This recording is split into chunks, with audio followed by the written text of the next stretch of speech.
I was originally going to make this a part of the Season 2 finale script, but it wound up being so big, I cut it out and made it its own video. I'm not putting this in the LEGO Rewind playlist, and I'm doing it in one take. Everything I say on LEGO Rewind, unless it's for a joke or sarcasm, is what I really think. Maybe after several years go by, my opinions change, as is the case with many of my older videos, but when you listen to me on LEGO Rewind, you're hearing the real me. Not a cartoon character, not a disembodied voice, you are getting to know me. And if you don't like everything about the real me, oh well, I can't help you with that.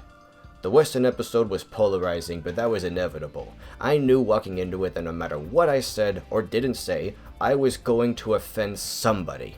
It's why I put this theme off for so long and didn't even plan to cover it when I began LEGO Rewind. It just seemed like more trouble than it was worth. If I didn't acknowledge the real-world cultural implications of the theme, people would pounce on me for being ignorant and not addressing the real issues. But because I did, other people dogpiled on me for daring to bring it up. You can't win with people. And when you're in a spot like that, when there's no such thing as not offending anybody, the real question becomes, who are you willing to offend more?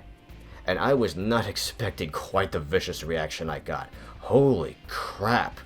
Truthfully, it seems the people most easily offended by things are those who complain about everyone else being offended all the time by every little thing.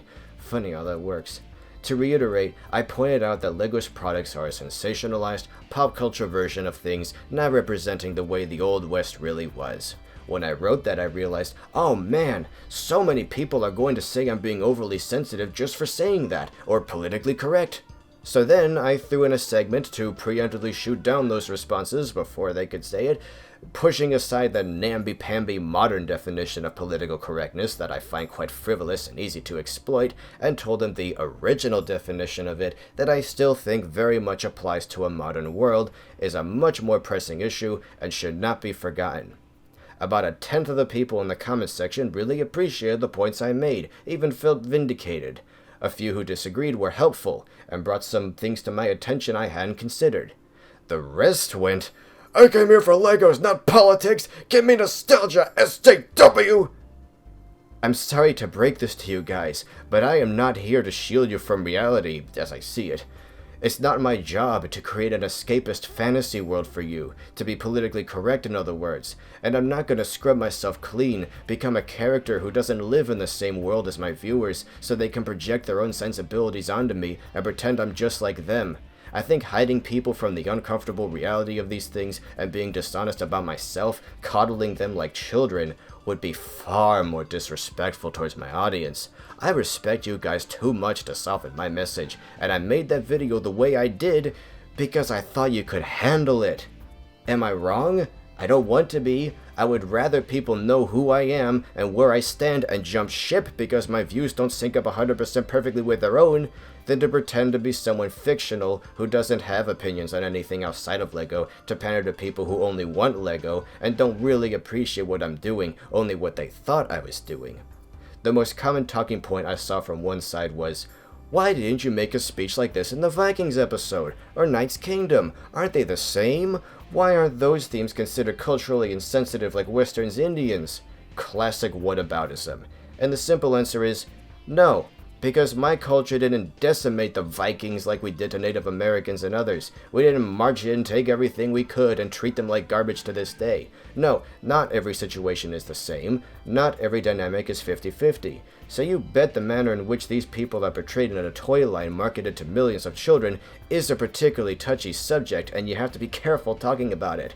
And to not address that in some way in the episode would be kinda dickish of me, to say the least. I had to do it. And this isn't some white guilt sins of the father thing. I'm not saying anyone needs to pay for some crime they haven't personally committed. All I'm saying is to please acknowledge that this stuff happened. Don't pretend it didn't. That's all. I mean, geez, when did that become such a controversial thing to say? Really? It's the easiest thing in the world. The least that could be asked of anyone. Though I was off the mark about whether or not to call Native Americans Indians. Every tribe is different, and some are perfectly fine calling themselves American Indians, and I can't speak for them.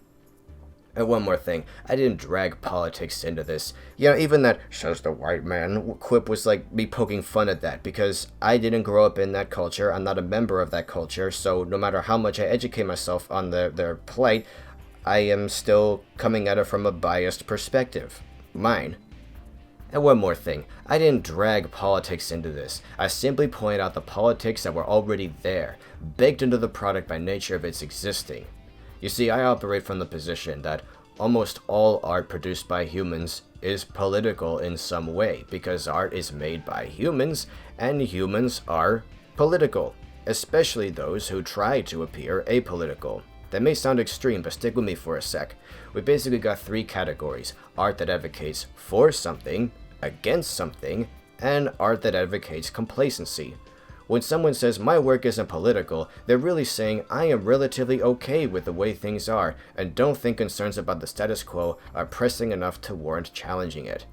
That is still taking a stand, and I'm not judging people for taking that position. It's as valid a position as any, so go ahead. I just wish they'd have the courage to admit it, instead of pretending to live in a void like they can just divorce themselves from the rest of humanity. I've never really understood why people hate politics and art, why they act like it hurts. I actually like it. I think it's important to embrace it, not try to get away from it. I personally think that brand of escapism is kind of overrated. If anything, the cultural context of things actually makes me appreciate Western more because of how well it was done. I am not looking forward to the response to the Girls Themes episode. In that one, I open up by mentioning Young Justice because I like that show and it's coming back. I delve a bit into why it was cancelled and how the toy industry works to provide context, to show why LEGO's recent moves with products like Elves and the LEGO Movie 2 especially are very bold and encouraging. I frame it that way to show how LEGO was corrupted from something universal into something very specific in recent decades, its embarrassing outings in that direction, and how it's bouncing back to what it's supposed to be right now.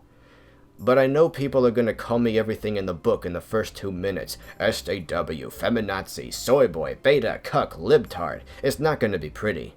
But like I said at the start, you can't really touch this stuff without upsetting somebody, if not because of what you said, because of what you neglected to say. And the darn thing is, if anyone I know in real life who maybe doesn't know much about YouTube and how it works saw this, they'd wonder, what the heck is he doing? Why is he dedicating so much time and energy to giving power to these people who are mad at him? The thing people who recently subscribed to me specifically for LEGO Rewind need to understand is they don't really know me. If you assumed I'm one type of person and you don't like the type of person I actually am, I don't know how to help you with that. Let's just move on. Okay?